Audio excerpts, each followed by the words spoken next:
Hello, I'm Ajay Rana, Chairman, Federation of Seed Industry of India and Managing Director, Savannah Seeds.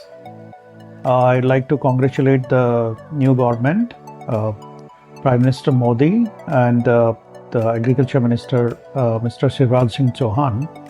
So for the welfare of Indian farmers and the upliftment of their income as well as growing the seed industry, we have few expectations from the new government.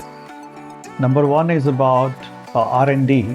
There used to be a 200% income tax deduction for R&D investment in seed sector. Our request is to restore this benefit for the seed industry, as R&D investment is critical for the innovation. R&D investment has also a role to play in the GDP of an economy. All the developing and developed countries, their R&D investments are more than 1%, or even in case of South Korea, around 5%. Whereas in case of India, the R&D investment to the GDP ratio is less than 1%. The second ask is like providing soft loan or low interest loan for investment in the R&D infrastructure, seed processing infrastructure for the seed companies. We have to catch up on many new technologies like gene editing and the seed quality labs, and many medium and small size companies.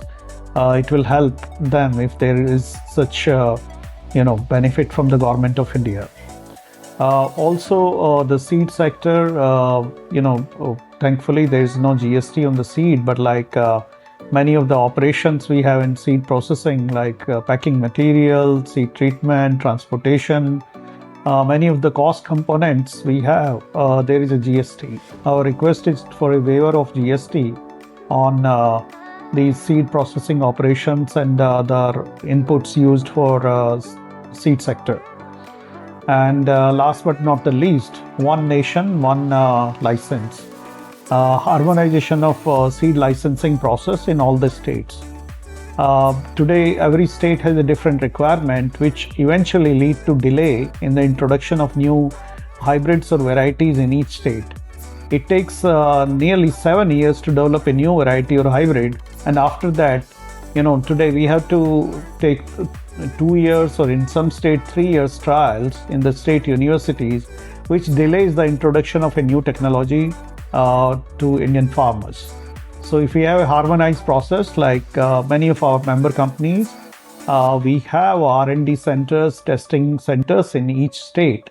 Their data should be accepted, and in fact, like as and when we release a new variety or hybrid, that should be, in fact, like a farmer should have an option to get these products as soon as possible. So harmonization of licensing process is also one very important requirement for the access of new technology to our farmers. Thank you, and I wish all the best to the new government in office.